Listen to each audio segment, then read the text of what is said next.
todos y todas. Como docente, como maestro de grupo, estoy convencido y siempre he defendido que el magisterio y la educación pública siempre ha sido posible y se ha sostenido gracias a la participación de todos y todas las personas que laboran dentro de las escuelas y de los padres de familia.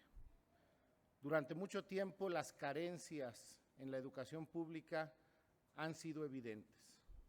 Apenas este gobierno federal ha ido destinando una vista hacia esa población. Y ante eso le tenemos que sumar el problema de la pandemia.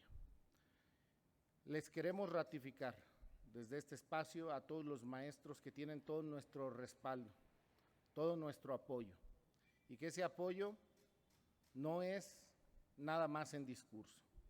Tenemos que velar porque se dé una atención y el reconocimiento real que repercuta en los ingresos de la población. Ante algunos señalamientos de la sociedad o de actores políticos donde dicen que los maestros han tenido muchas vacaciones, yo reitero que eso es falso. La carga administrativa, el adaptarse a este nuevo panorama virtual, a esta nueva modalidad de clases, ha sido todo un reto para el magisterio y sin duda ha repercutido en su estado emocional, académico y de presiones. Estoy convencido que es importantísimo regresar a las aulas, pero también tenemos que contemplar los riesgos que se tienen ante esta tercera ola que viene muy agresiva. Y el exhorto es para que tanto la Secretaría de Educación Federal, gobiernos estatales y gobiernos municipales brinden todo el apoyo al personal que está frente a las escuelas. Mandarlos a las escuelas sin una planeación y sin un apoyo real es exponer a los niños y a los maestros. Y lo digo de manera firme, es exponerlos porque el magisterio siempre ha sido quien incluso tiene que regresar a las aulas a hacer los aseos por la falta de personal de intendencia. Eso no se ve en ningún otro lugar, solo en las aulas. Se manda a llamar a los padres de familia para que hagan los aseos. Los maestros participan en los mismos. Y es importante y imprescindible que el apoyo se dé de manera económica y de todos los actores y de todos los gobiernos, reitero, municipales, estatales y federales. Por eso yo les digo a los maestros, sobre todo a los de educación básica, que seguimos teniendo una deuda para reivindicar sus salarios, porque hoy más que nunca ha demostrado que el maestro es una pieza clave e indispensable para el crecimiento de este país y está económicamente muy desvalorizado. Si nos permite, senador, tenemos algunas preguntas de los compañeros de los medios. En primera instancia le pregunta Juan Pablo Guerrero del Canal del Congreso. Senador, buen día. Buen día. Preguntarle con base en lo que comenta, entonces las escuelas, los maestros, el magisterio no están preparados todavía para iniciar clases ya en unos días, como lo establece la Secretaría de Educación Pública. Y la segunda, ¿qué opinión tiene de esta carta compromiso que ha circulado la Secretaría de Educación Pública para los padres de familia para que tengan control sobre la salud de sus hijos? ¿Es esto suficiente o qué hace más falta para garantizar un regreso seguro a las aulas? Reitero que los maestros están preparados, los maestros han salido adelante, los maestros han sacado la educación pública, porque muchas veces hubo el abandono de los gobiernos y la Secretaría de Educación fue la caja chica o grande en el saqueo de recursos que nunca repercutía en las instituciones y los padres de familia lo mantenían. Los maestros se tuvieron que preparar y están a la altura de las clases virtuales. Entendemos que no hay condiciones en muchos lugares, que hay una gran diversidad en nuestras escuelas. Tenemos escuelas multigrado, escuelas en la sierra que no tienen acceso al internet, que difícilmente incluso tienen acceso a la electricidad todavía. Entonces, ante esas escuelas y que son de poca población, considero que estaríamos preparados para regresar, pero no podemos dejar de lado esa modalidad virtual en las zonas urbanas para evitar los contagios. Tenemos que ser responsables. Yo sé que contamos con el apoyo del magisterio. Aseguro que así como los doctores son la primera fila para sacar adelante este país, se suman a esa primera fila de nuestro país en importancia el magisterio, el gremio que va a sacar la educación pública adelante. Sobre el documento, considero que no sería pertinente, porque a los maestros, siempre que se les ha mandado llamar, han colaborado, han asistido, y firmar una carta compromiso a nadie, a ninguna persona se le debe exigir que se deslinde de responsabilidades a quien le están llamando. Si se le llama al magisterio a participar, yo no tengo duda que el magisterio irá a las aulas, pero como lo dijo el día de hoy el presidente en la conferencia mañanera, nada a la fuerza y no se les puede poner condicionantes, al contrario, se les debe apoyar y se les debe reconocer, y esto se debe ver repercutido en sus salarios. La siguiente pregunta se la envía vía remota Silvia Arellano de Grupo Milenio. La pregunta dice así: ¿qué estrategia debe implementar la SEP para garantizar la seguridad de los alumnos? La estrategia que considero se debe llevar primero es una comunicación real con el sector educativo. Una comunicación porque yo como docente todavía hasta el mes de mayo frente a grupo conozco las problemáticas. Me tocó ver ese asunto donde no podíamos tener las clases diarias porque los padres de familia no solo tienen un niño, tienen más y a veces no cuentan con los equipos necesarios o no cuentan con el servicio de internet. Entonces, creo que tendría que ser una estrategia muy abierta, donde se consideren todos los factores, porque no podemos ser rígidos ante una posición y le tenemos que dar la confianza a las escuelas, al personal, a los directores y supervisores, para que ellos tomen las decisiones más adecuadas en consenso con los padres de familia y que en los lugares donde haya posibilidades de retornar a clases de manera presencial se haga, pero donde no, también se haga de manera virtual, porque aquí se corre un riesgo para el magisterio y es lógico que los maestros estén preocupados. Van a estar de manera virtual, así sea un alumno, de manera presencial, pero también les van a pedir que estén de manera virtual. Entonces es un doble trabajo para el maestro, es un doble tiempo, y eso también tenemos que pensar en la parte de los derechos laborales y del acompañamiento de los maestros. Tenemos todavía otras dos preguntas. Se las envía Gerardo Segura de Azteca Noticias. Se las voy a leer las dos preguntas.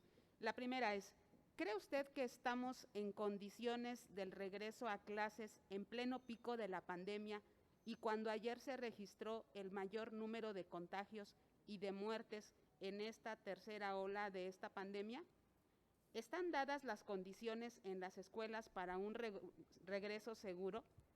¿Qué garantías debe dar la SEP para que la CENTE regrese a clases? ¿Deberían esperar unos meses para evitar riesgos de contagios y muertes entre niños y sus padres por esta situación? ¿Hasta dónde se debe cuidar a los niños y no exponerlos? No estoy de acuerdo en que en los momentos más álgidos se regrese a clases en los lugares donde está sobrepoblado. En los lugares donde hay poca población escolar donde se pueden tomar las medidas necesarias, se debe llevar. Pero en los lugares donde hay una gran población es complicado. Y me refiero que es complicado porque se le deja una responsabilidad al personal docente que no le corresponde. Y esas cuestiones siempre expondrán al gremio magisterial porque puede haber algunas consecuencias por no cumplir los formatos. Y debemos entender que las escuelas es muy complicado el tema de los recursos económicos, porque han sido olvidadas.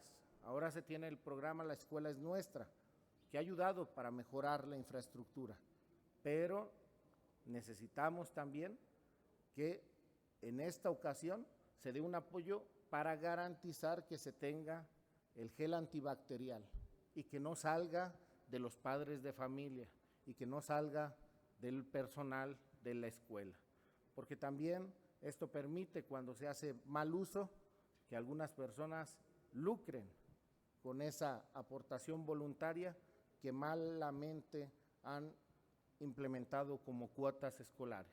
Y también ante eso nos pronunciamos, porque se haga valer el artículo 3º en su fracción 4ª, que la educación sea laica, gratuita y obligatoria. Sí, también Rita Cerón le envía otra pregunta vía remota. Ella es del IMER. Ella le pregunta, ¿aún a costa de la salud de los niños, coincide usted con el presidente López Obrador de que se tiene que correr el riesgo de regresar a clases? Un factor importante que se va a tener es que se le deja esa parte a los padres de familia, que si no los quieren enviar, no los van a enviar.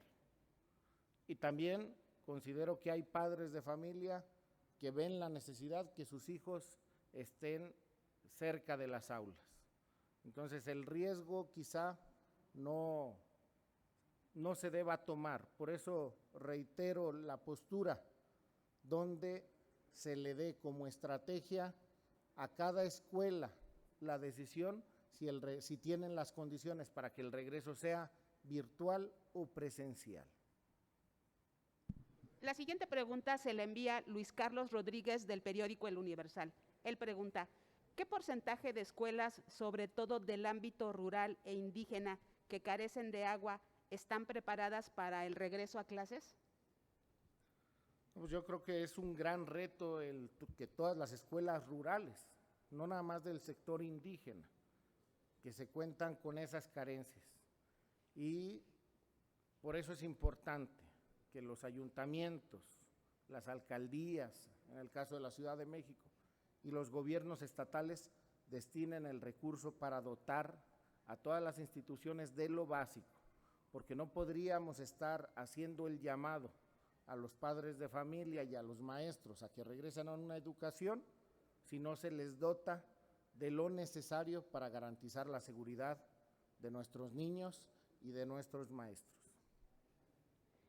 Finalmente, senador, tenemos otra pregunta, pero es en relación a otro tema. No sé si usted quisiera que se la leyera también la pregunta. Viene de Gerardo Segura, de Azteca Noticias. Sí. ¿Sí?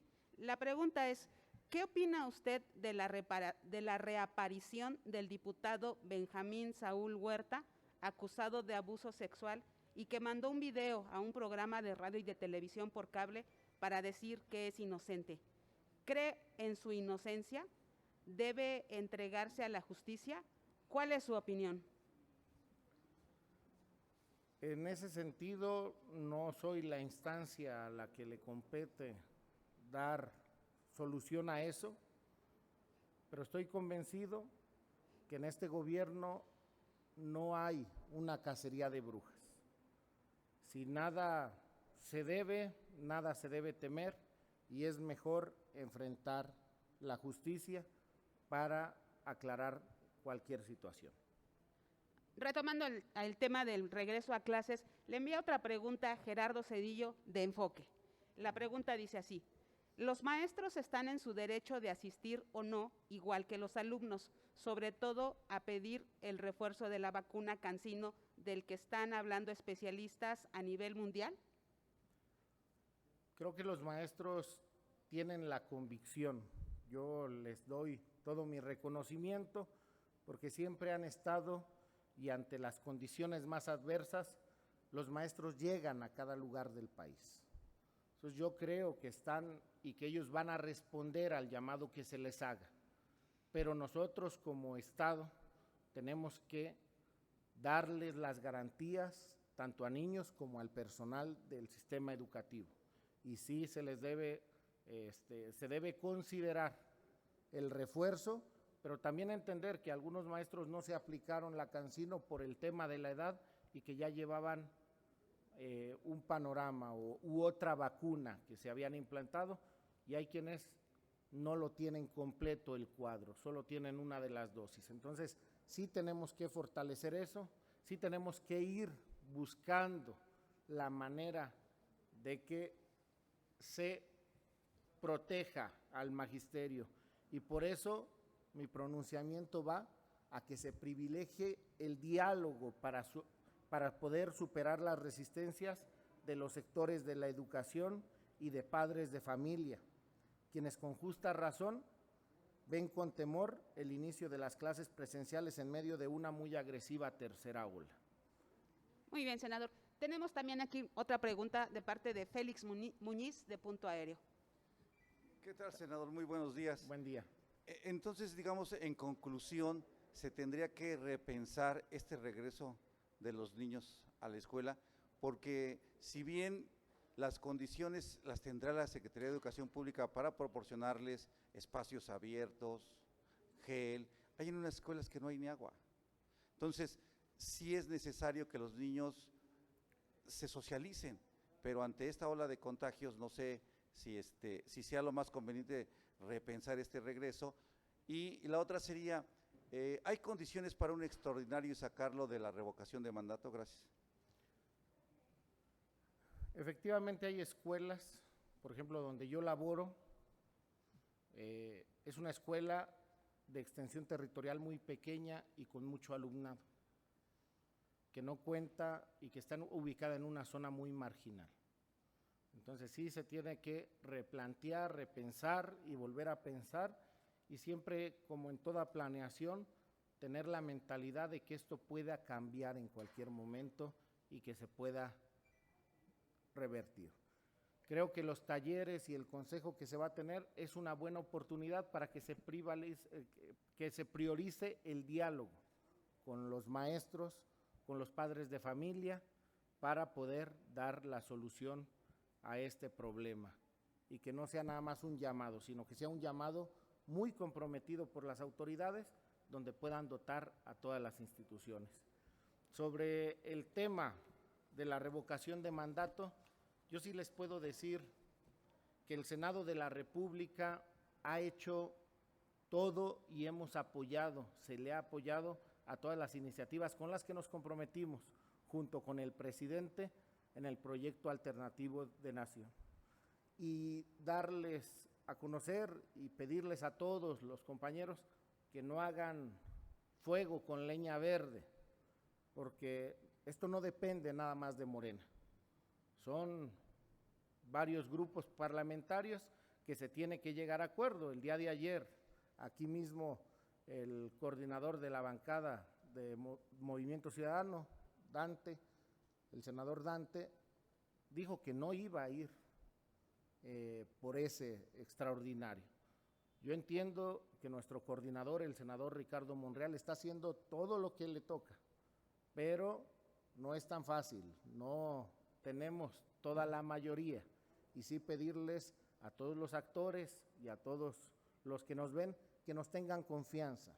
En ningún momento hemos traicionado la cuarta transformación, ni al presidente, y vamos a estar trabajando porque eso salga, pero no tenemos mayoría absoluta y esto se tiene que dialogar con los otros grupos parlamentarios. Oiga, senador, nada más una precisión en el tema anterior. ¿Los niños ya deberían también iniciar su proceso de vacunación? Es decir, pues no sé si existe una vacuna tal cual para ellos, porque la que nos están aplicando es para los adultos, y no sé si esa vacuna misma se las pueda proporcionar a ellos. Y en dado caso, si el ya estar vacunados los niños garantizaría que verdaderamente fueran a los salones. Se tienen que hacer los estudios primero, eso tendría que ser por la parte médica científica, y posteriormente también tenemos que ver que a nivel mundial, no nada más a nivel de nuestro país, no se sacan las vacunas así de un día para otro. Entonces estamos en ese proceso, primero se está priorizando a los grupos más vulnerables. No tenemos más preguntas registradas, señor senador. Le agradecemos muchísimo. Muchas gracias, nada más dar las condolencias a Rita Magaña de Ovaciones por el fallecimiento de su mamá. Un abrazo fraterno y gracias a todos los medios de comunicación por atender. Gracias, senador. Muy buenos días. Buen día.